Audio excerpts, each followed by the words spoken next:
What's up, guys? Roachosaurus here, back with another React video. Today we have Cyberpunk 2077 Reboot. Just got even bigger, romances, casino, black market, and Phantom Liberty. Let's take a look. Let's go! Cyberpunk 2077 has come a very long way since its disastrous launch that happened around 30 months ago, 2.5 years ago. CDPR as a publisher, as a developer, as a company has changed because of it. Perception of CDPR... I mean, to be fair, they've updated the game several times since trying to fix their problems. They've made it better since launch. But yeah, ultimately it was a disaster at launch. I think that's something we can all agree on. CDPR has also changed. It's gone from uproar to skepticism to kind of optimism. Things will certainly never be the same like those glorious, euphoric pre-release days, but the reality check CDPR has faced has brought us to a point in which the game we were supposed to get in 2020 is now in many regards coming in 2023. The journey to this point has been long, with CDPR for the last couple of years bringing about steady improvements to the game, along with the implementation of various features that many wanted day one, such as transmog and the ability to buy new apartments, among other things. Oh yeah, they've also done definitely a good job supporting the modding community, which has allowed Cyberpunk 2077 to flourish. There's a reason why just on Steam alone this game usually has around 30,000 players concurrently. Romance is enhanced, more interactivity in Night City, a third-person mode, vehicle combat, vehicle customization, being able to fly your own vehicle, new outfits, weapons, more vehicles, various gameplay upgrades, UI overhauls. All of this is just a few examples of how modders have enhanced Cyberpunk 2077 and kept it alive, and now in just a few months we're going to be getting the last big finale for Cyberpunk 2077 with its 2.0 reboot. That's actually what it's being referred to based on the most recent patch for the game that set the stage for Phantom Liberty. That came just a couple of days ago, that being patch 1.63, a smaller update being around I believe 6 GB on Steam and 30 GB on console, brought about even more bug fixes and improvements to performance. But CD Projekt Red's developers, those who are working on Cyberpunk 2077, and the game director of this upcoming expansion of Phantom Liberty have been conducting various interviews the last week or two, and the messaging has been the same. It's that they are aiming to correct the original game's course, the mistakes that they made. They're trying to make the true experience that this game should have launched in 2020. We saw this interview from Bloomberg in which it says specifically that they're aiming to redeem Cyberpunk 2077 with the expansion. Gabe Amatingello told Bloomberg, well, to be fair, it's not just an expansion. We're not getting just more content. We're also getting an overhaul of the whole entire game, according to them. Jason Schreier, there's an absolute dedication to what's needed to be done to make it right. Furthermore, his team are now finishing the expansion, and CD Projekt Red's board of directors, the management, gave them total freedom to make it right, including all the time and resources that they requested. And again, this was not something that was done overnight. We've seen CD Projekt Red kind of almost silent the last year or so, and that has been them working hard at trying to transform this experience. We talked a lot about this in my last video, but Susie Hunter, who got to play about an hour or so, puts this perfectly into perspective. A lot of the changes that are coming with Phantom Liberty, or I should say patch 1.7, which is coming beforehand. I got to play a lot of Phantom Liberty, and my ultimate takeaway is that in the past 3 years, CDPR has essentially remade the entire game. Good. Every single fundamental music to my ears. That's what I wanted to hear completely. They've redone the entire game. Mechanic is improved, and that's actually what Pavel Sasko, one of the lead developers on this game, has said. Almost every single system they've improved. Leveling is now skill-based, so you're unlocking new attacks and abilities, not just getting small stat increases. Clothes no longer give you stats or armor. Stats come from your cyberware, which places greater emphasis on customization. You do have a body limit, so you can't chrome out too much without taking a health point decrease, which makes you actually think about how you customize yourself. The police system is everything you wanted. Max tac comes in via dropship. Police and gangs now chase each other and you. Leveling cyberware on a new skill tree unlocks special abilities like overdriving your gorilla arm punch, smack enemies into the stratosphere. Looks like a pretty cool weapon. AI is vastly improved. They block and hide behind cover. The melee combat feels a lot better, and dodging is now its own button. You can anime zip to a point now instead of doing that tiny hop. There's also stylish executions on its own button, and you can block bullets with your blade weapon. You know, it'd be nice to add in this game, and it might take away from like the experience of the game itself, But I think adding fast travel to this game would probably make it a lot better too, in my opinion, just so I can get point A to point B for the people that don't want to, you know, just drive through the city or whatever. I don't know. Let me know down in the comments. Do you think fast travel would ruin this game and the experience with driving through the city? And again, what was most surprising about all of this is that CDPR didn't really use any of the presentations, the summer gaming events, to really hit home on this huge update, patch 2.0, which I thought was patch 1.7, but no, it's literally 2.0, which makes sense because this is a huge overhaul to the experience that's coming before Phantom Liberty. This was confirmed by community manager at CD Projekt Red, Lalea, saying the next big update is not part of the expansion. No, it will be released before Phantom Liberty. When that is going to be, that'll be announced later on. It seems like CDP. I mean, it makes sense to release the overhaul before they add the DLC in. PR is still having discussions about that and what content will be included within that free update versus the paid expansion of Phantom Liberty. Now, within the last couple of days, we have learned a lot more about the upcoming content for Cyberpunk. It is quite a bit. Obviously, we talked extensively about the skills overhaul, the cyberware overhaul, and all the other stuff that has been changed, but we have gotten a better idea on other aspects of the experience that have been altered, especially in regards to Phantom Liberty and some of the new content that's going to be happening within that. We had PlayStation Access, they got a preview session with the game, and first of all, they revealed that there's actually going to be a vendor for iconics, which I thought was pretty cool, especially because there's some really nice weapons and stuff that you can miss out on if you're not careful within the base game. This is what they said from their preview session. I think my biggest problem with the game, for me personally, was the fact that I basically just did all the story missions. I didn't like really explore much in the game, but I mean, I still have it installed, and we're gonna take a look at that and probably venture out and explore more after the overhaul.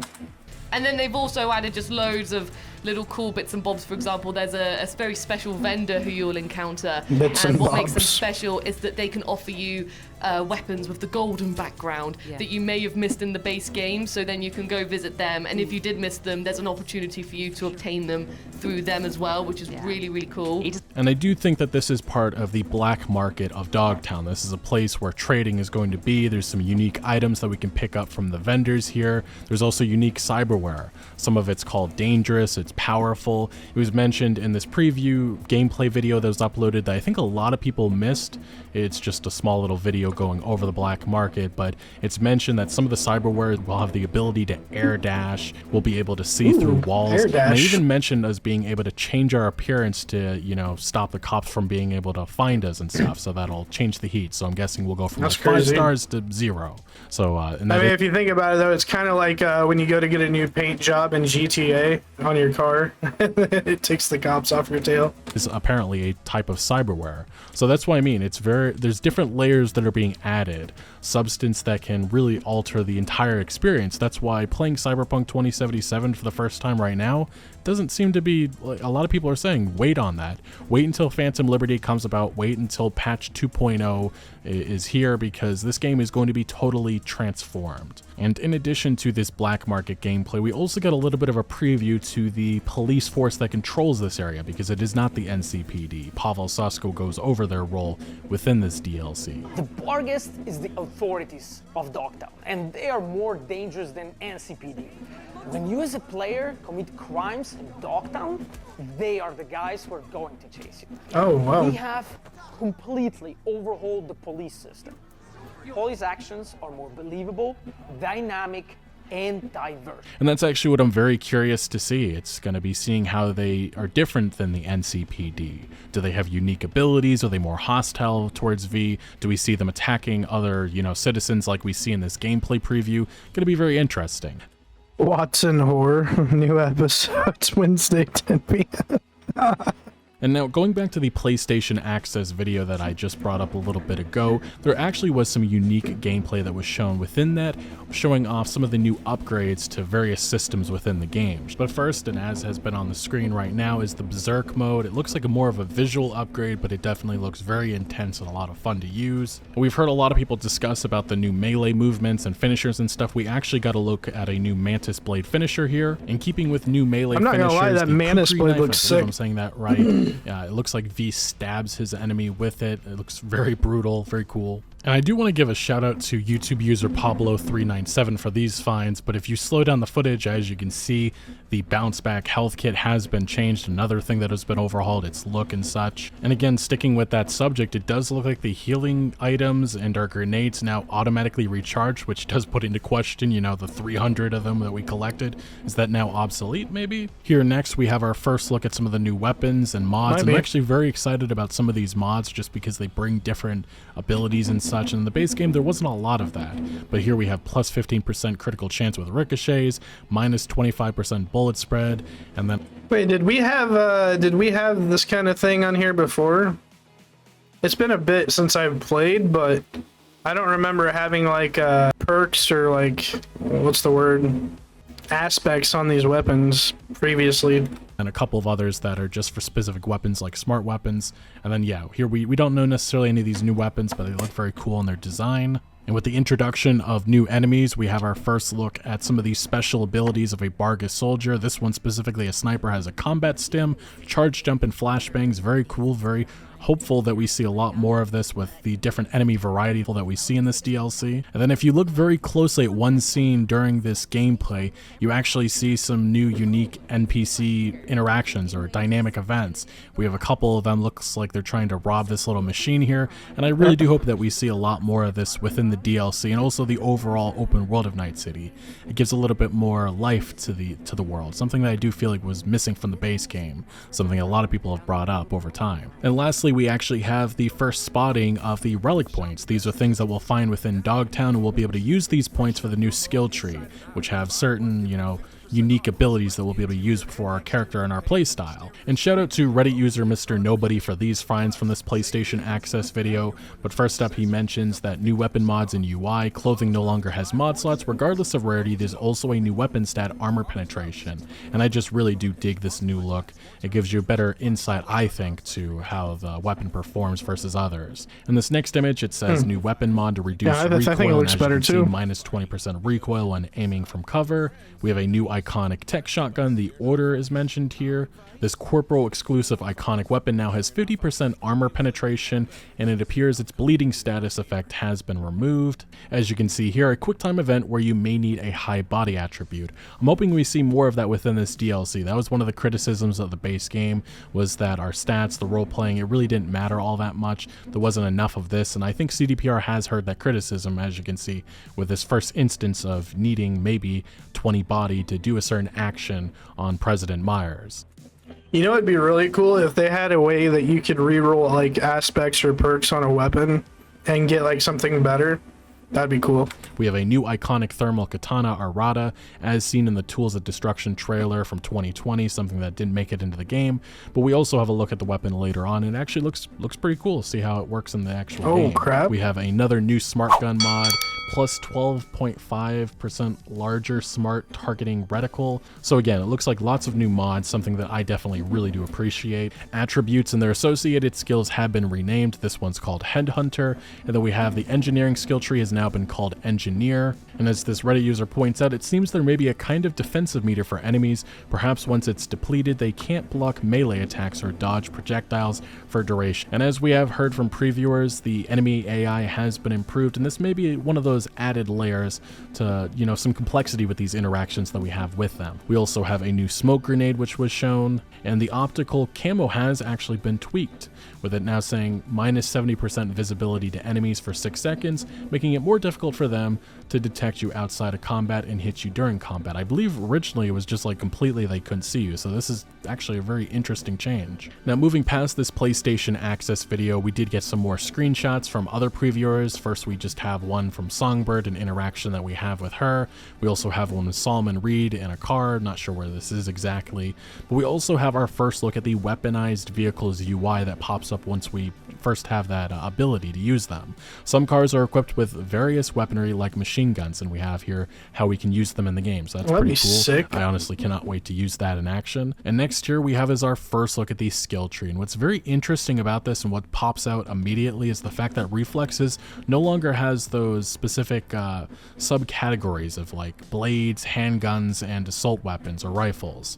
What is now here is one concise space, and it has the main abilities, and that seems to have like sub-abilities that you can use to improve that main ability, which I feel like is better for an RPG in my opinion, but I know some people preferred the old system of just having like plus 3% for weapon damage and you get better health and stuff like that, but I think that this is better optimized for different play styles and such. But it seems like I would assume that if you improve all of these abilities to their max, you unlock a super ability, like these ones that are at the top. I would assume that's what those are.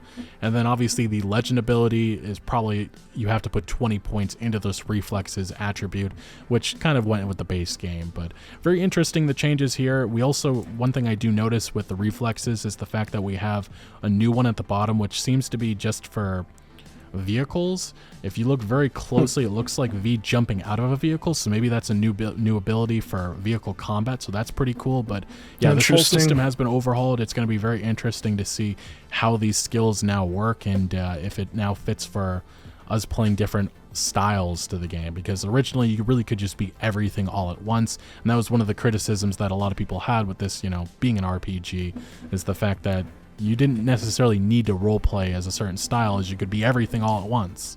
And it is worth mentioning that on the bottom side, where you'd get like a free perk point if you did certain actions with that specific attribute, it doesn't seem to be here, but it was spotted in some of the gameplay. So again, this is a work in progress, so I'm very curious to see how all of this comes together and how we use it. Continuing on next, we also did see Digital Foundry with a breakdown of Phantom Liberty's recent trailers and gameplay. They got the different versions sent to them by CDPR, and it's an early indication that things are looking good.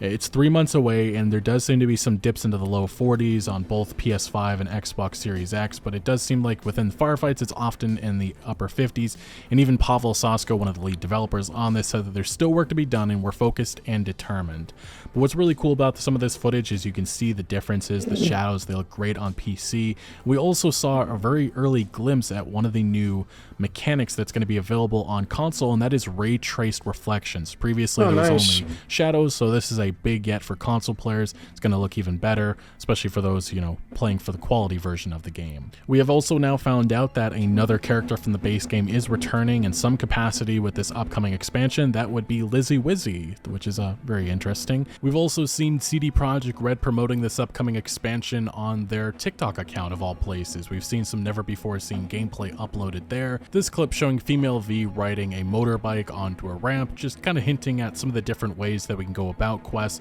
This one specifically being the opening quest for the expansion. And then in the next clip we get more of an overview of the black market. We actually see a robot vendor with a beanie that looks kind of funny, and then there's just other random NPCs and personalities that make up this zone. And next, Pavel Sasko actually did an interview with Spider's Web, a Polish gaming outlet, and they went over a lot of really cool details that are going to be included within Phantom Liberty. First up, he actually talks about the criticism with cars and how, you know, there wasn't a lot of AI or anything connected to vehicles. You could shoot straight through the tires, and that was a criticism that a lot of people had. Pavel Sasko now says that you're actually able to puncture tires, and there's a corresponding status message when you have a flat tire, and you can see it in the environment. Vehicles are still able to run with a flat tire, but they do so much slower. In addition, such a car wears out faster, and at some point it straddles off the road, but there is no immediate immobilization. We bet on a more realistic solution as in life. And another example is that when riding a motorcycle between opponents, the player can take out a katana and use the blade to puncture their tires. So I just love those really cool details, especially in regards to vehicles. And now the introduction of vehicle combat, you need stuff like that to, you know, have those interactions mean something. Next in this interview from Spider's Web, Pavel Sasko talks about how the loot system has been changed. We tried to make the picked up weapons actually better and more interesting than what the player already has in the inventory. We also changed the system of sellers so that from now on, each of them actually has their own unique offer. And in regards to Dogtown, whether or not there'll be a loading screen or anything that, you know, disconnects us from Night City and then having to get into Dogtown, that's actually not going to be the case. Sasko says our world has grown and you can easily move between every area of it. Dogtown is just another part of Night City, and you will enter it without any loading screens. There will be no barriers. And on the subject of those who actually do not buy the expansion and whether or not we see Dogtown in the distance, Pavel Sasko says, we've already developed it, but we don't want to talk about it yet. We don't want to reveal all the details. So that may be something that we actually see, you know, in the distance, that preview of what Dogtown is for those who haven't bought the expansion yet, when it does release, obviously. Now, on the subject of how massive Dogtown is as a new region, as part of Pacifica, it has been said that by Sasko that Dogtown is a large and diverse district, but it differs from Night City in fundamental ways. We focus much more on the interiors. In Dogtown, you will enter many more buildings than in the base game, where most of the action, however, took place outdoors. That's good. Now, on abandoning the PlayStation 4 and Xbox One version, Sasko says this is actually what unlocked the ability for CDPR with this upcoming expansion and the 2.0 version of the game, the big reboot. He says the first thing that comes to mind is the AI changes. Thanks to them, we're able to add real-life chases and a completely new police response system to the game. AI requires a lot of processing power, therefore new platforms, the next-gen consoles, allow for dynamic events in the open world, but also to improve elements such as combat. Now clashes take place with more opponents at the same time than ever before. The scale is much larger. That is what we get for them now being able to ditch the PlayStation 4 and Xbox One versions, as I said long ago that they should have done even before the game released. Now, one thing that a lot of people have picked up on within the Phantom Liberty trailer is a casino-like location that kind of seems odd from Dogtown, because Dogtown seems to be very run down. It just seems very cool different. To be able to gamble in a casino. People believe that actually we're going to be going into the unfinished casino that was in the base game, but you had to go through coding, you had to go through some hoops to find it. But originally it seemed like it was supposed to be in the base game, but for whatever reason it didn't make it. But now it does look like maybe it is finally coming. And it is worth mentioning that in another preview for coming from Game Informer, it was mentioned by CDPR that the entirety of Phantom Liberty will not be taking place just in Dogtown, but the narrative will take place all across Night City. So does that mean we could be seeing the casino introduced? Because the interiors, everything does kind of match up. Well, I don't know about this casino, but we're definitely getting casino. And it does make sense for it to be introduced finally. And last but not least, we have the romances. This was a major part of the base game. I think narratively it was probably the best part of Cyberpunk 2077. Panam, Judy, River, Carrie, their character-focused questlines were a standout. The relationships that RV could establish with them and their impact on the narrative throughout the game, the endings, it was just fantastic. CDPR did a great job putting all of this together, and it really, really worked. I felt emotional with these characters, something that I don't feel with many other games. And that's why it is a bit of a surprise how they're going about romances in Phantom Liberty, and it is that there is not going to be any further romances available. So I assumed when we first had Phantom Liberty announce some of the characters, Alex, Songbird, President Myers, Reed, Hansen, we would be able to maybe romance one or the other, or maybe two of them, but no, that's actually not the direction they're going to be going in. This was confirmed by CDPR's Global Community Director Marcin Mamat. He actually responded to a tweet of mine saying, "Well, we add/change tons of new stuff to the game along with the release of Phantom Liberty. Romances are not going to be part of that. V is going to be focused on the intrigue they got themselves into." But this isn't quite where it ends, because in a Kotaku article there were some interviews about this, and one of the quest designers... The thing about Kotaku is you can't believe everything they say, though. Bonya Anateka was asked about this, and she said there will actually be some content with our previously established romances, but for the most part it is a spy thriller. And then furthermore, Pavel Sasko told Kotaku, I can believe that, though. We have included some connections in places where it made sense between the main game and expansion, but I don't want to go into detail. We try to make it good. This is always our idea, you know, to just like take care of the player, that enjoy those relationships. So there will be some more romance content. It's being compared to like the Witcher 3's Heart of Stone expansion. And if you're not familiar with that experience, there was a couple of additional dialogue options that we had with Yennefer after it was completed. So that's probably going to be the case with Phantom Liberty, but people have been waiting a couple of years of new content with these characters just because of how beloved they are. And I understand the issue with creating new content because of the fact that Phantom Liberty takes place right in the middle of the main narrative of the game, while those original, you know, quest lines of Panam, Judy and such already, you know, takes place during that period of time. So I guess there is an issue with, you know, overlapping new content within that. But yeah, I am kind of disappointed that we're not going to see much more than that, but we'll have to see. Hopefully it is more than just a couple of dialogue options, just because of how long we have waited for this. But maybe there's a future with these characters in future games, because CDPR is I don't mean to divert, but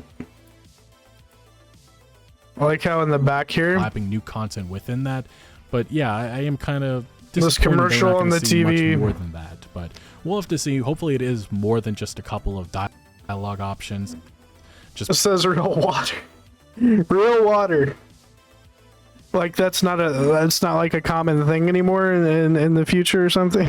Because of how long we have waited for this, but maybe there is a future with these characters in future games, because CDPR is preparing for the next Cyberpunk game that's going to begin full development right after Phantom Liberty wraps up, I assume. The Boston studio they established is going to be taking front and center with the development of that. Either way, that one slight disappointment aside, there's a lot to be excited about for the future of Cyberpunk 2077. Phantom Liberty looks amazing. I really am intrigued by all of the new content that we're hearing about it. And remember, there are multiple endings to this expansion, as well as a new ending for the base game, which maybe in that capacity our romances are involved. And then obviously the overhaul of patch 2.0, which is like a reboot of the entire experience. There is good reason to be jumping into Cyberpunk 2077 when September rolls around. And I want to know, what are you guys most excited about with this, the upcoming content for this game? Let me know your thoughts down in the comment section below. But thank you for watching. Make sure to leave a like if you did enjoy this video, or if you found any informative value, and consider subscribing for more videos like this, and I'll see you later. Well, there we have it. There's a more in-depth look and talk about the content and overhaul coming to Cyberpunk 2077. I'm probably most excited for the new weapons and maybe like the new melee styles that they got going on, and obviously the new content. I'm also super excited to see what all they're overhauling in the game. They said pretty much the whole game's getting overhauled. I want to take a look and see for myself what exactly that means. Let me know down in the comments what you guys are most excited for the overhaul / content update. And as always, thanks for watching. I'll see you on the next one. Hey guys, if you liked the video, make sure you head over to the page, hit that like button, scroll over, smash that subscribe, and hit that bell icon to get notified for future video drops. And I will see you guys on the next one. Thanks for watching.